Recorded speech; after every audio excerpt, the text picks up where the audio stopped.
Shalom, saudara-saudara yang kekasih dalam Tuhan.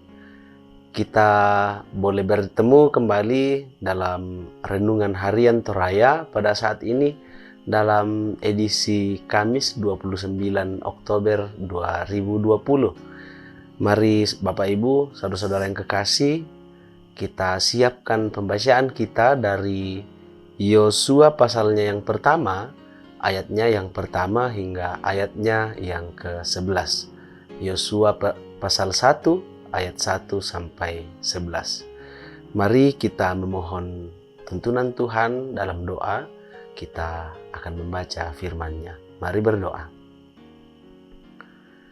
Kami bersyukur kepadamu ya Allah yang penuh kasih dan kesetiaan senantiasa menjaga hidup kami di dalam segala keadaan kami dan segala perkara yang Tuhan anugerahkan.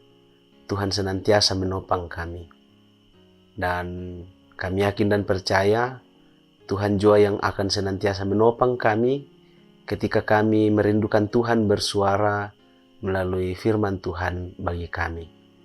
Saat ini ya Tuhan, Engkau kuatkan kami dengan kuasa Roh Kudus-Mu, agar firman-Mu yang akan kami baca dan kami renungkan pada hari ini boleh menguatkan kami menjalani hidup yang Tuhan karuniakan. Bersabdalah, kami siap mendengar firman-Mu. Di dalam Kristus Yesus kami berdoa. Amin. Pembacaan kita Yosua pasal 1 ayatnya yang pertama hingga ayatnya yang ke-11. Perintah Tuhan kepada Yosua untuk merebut tanah Kanaan. Firman Tuhan, sesudah Musa hamba Tuhan itu mati, berfirmanlah Tuhan kepada Yosua bin Nun, abdi Musa itu demikian. Hambaku Musa telah mati. Sebab itu, bersiaplah sekarang, seberangilah sungai Yordan ini, engkau dan seluruh bangsa ini menuju negeri yang akan kuberikan kepada mereka, kepada orang Israel itu. Setiap tempat yang akan diinjak oleh telapak kakimu, kuberikan kepada kamu, seperti yang telah kujanjikan kepada Musa. Dari padang gurun dan gunung Libanon, yang sebelah sana itu sampai ke sungai besar, yakni sungai Efrat, seluruh tanah orang Het sampai ke laut besar di sebelah matahari terbenam, semuanya itu akan menjadi daerahmu. Seorang pun tidak akan dapat bertahan menghadapi engkau seumur hidupmu. Seperti aku menyertai Musa, demikianlah aku akan menyertai engkau. Aku tidak akan membiarkan engkau dan tidak akan meninggalkan engkau. Kuatkan dan teguhkanlah hatimu, sebab engkaulah yang akan memimpin bangsa ini memiliki negeri yang kujanjikan dengan bersumpah kepada nenek moyang mereka untuk diberikan kepada mereka. Hanya kuatkan dan teguhkanlah hatimu dengan sungguh-sungguh. Bertindaklah hati-hati sesuai dengan seluruh hukum yang telah diperintahkan kepadamu oleh hambaku Musa. Janganlah menyimpang ke kanan atau ke kiri, supaya engkau beruntung kemanapun engkau pergi. Janganlah engkau lupa memperkatakan kitab Taurat ini, tetapi renungkanlah itu siang dan malam, supaya engkau bertindak hati-hati sesuai dengan segala yang tertulis di dalamnya. Sebab dengan demikian perjalananmu akan berhasil dan engkau akan beruntung. Bukankah telah kuperintahkan kepadamu, kuatkan dan teguhkanlah hatimu? Jangan kecut dan tawar hati, sebab Tuhan Allahmu menyertai engkau kemanapun engkau pergi. Lalu Yosua memberi perintah kepada pengatur-pengatur pasukan bangsa itu, katanya, jalanilah seluruh perkemahan dan perintahkanlah kepada bangsa itu demikian. Sediakanlah bekalmu, sebab dalam 3 hari kamu akan menyeberangi sungai Yordan ini, untuk pergi menduduki negeri yang akan diberikan Tuhan Allahmu kepadamu untuk diduduki. Amin, firman Tuhan. Bapak, Ibu, saudara-saudara yang kekasih dalam Tuhan, pembacaan kita pada saat ini akan kita renungkan di dalam satu tema, diulang-ulang. Batu lan bahasa Toraya di kuampo kadai, ditole-tole. Sesuatu yang ditole-tole atau diulang-ulang tentu punya maksud dan makna tertentu. Ditole-tole adalah bahasa Toraja yang jika diartikan dalam bahasa Indonesia berarti dilakukan berulang-ulang. Sesuatu yang diulang-ulang diucapkan karena hal itu dianggap penting dan menjadi penekanan. Dalam kisah Yosua yang dipilih Tuhan untuk menggantikan Musa dalam pembacaan kita pada saat ini, berulang-ulang Tuhan berkata kepada Yosua, "Kuatkan dan teguhkanlah hatimu." Itu bisa kita lihat dalam ayatnya yang ke-6, ayatnya yang ke-7, dan ayatnya yang ke-9. Mengapa?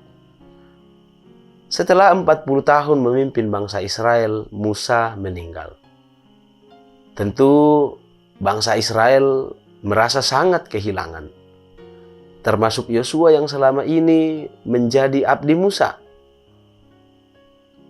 Lalu Tuhan pun segera memilih Yosua menggantikan Musa menjadi pemimpin bangsa Israel. Tuhan menyatakan janji penyertaannya kepada Yosua. Ia sudah melihat betapa sulitnya memimpin bangsa Israel. Akankah bangsa Israel mendengarkannya? Tuhan sangat mengerti kondisi tersebut. Karena itu secara berulang-ulang Tuhan menguatkan Yosua dengan berkata, "Kuatkan dan teguhkanlah hatimu." Tuhan mau Yosua sadar benar bahwa dialah yang telah memilihnya, maka dia sendiri pun yang akan menyertai Yosua. Hanya saja yang perlu diingat oleh Yosua adalah bahwa ia harus bertindak hati-hati, jangan menyimpang ke kanan atau ke kiri, jangan lupa memperkatakan dan merenungkan kitab Taurat siang dan malam, serta jangan kecut dan tawar hati. Saudara-saudara yang kekasih, mungkin kita pernah mengalami hal yang serupa. Kehilangan pemimpin dan orang yang kita kasihi. Kita mulai takut untuk menghadapi kenyataan.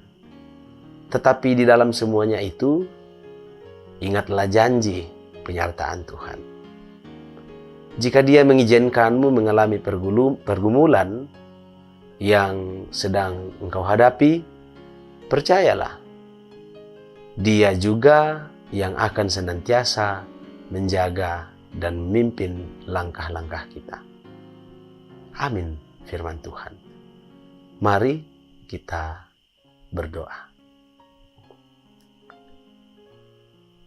Jika secara berulang-ulang Tuhan senantiasa menguatkan Yosua di dalam perjalanannya memimpin bangsa Israel, ya Allah, maka kami pun yakin di balik setiap perkara-perkara hidup yang Tuhan hadirkan dalam hidup kami, maka Tuhan juga senantiasa berulang-ulang menguatkan kami, meneguhkan kami, melalui kuat kuasa Roh Kudus yang Tuhan tempatkan dalam diri kami masing-masing.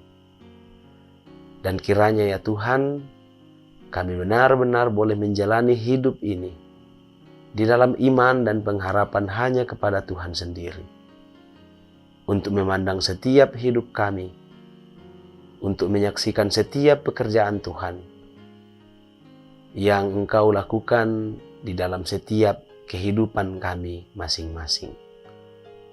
Berkatilah kami, dan senantiasalah Engkau ya Tuhan mengingatkan kami untuk senantiasa boleh berjalan di dalam terang kasih Tuhan, sesuai dan seturut dengan firman yang Tuhan sampaikan kepada kami.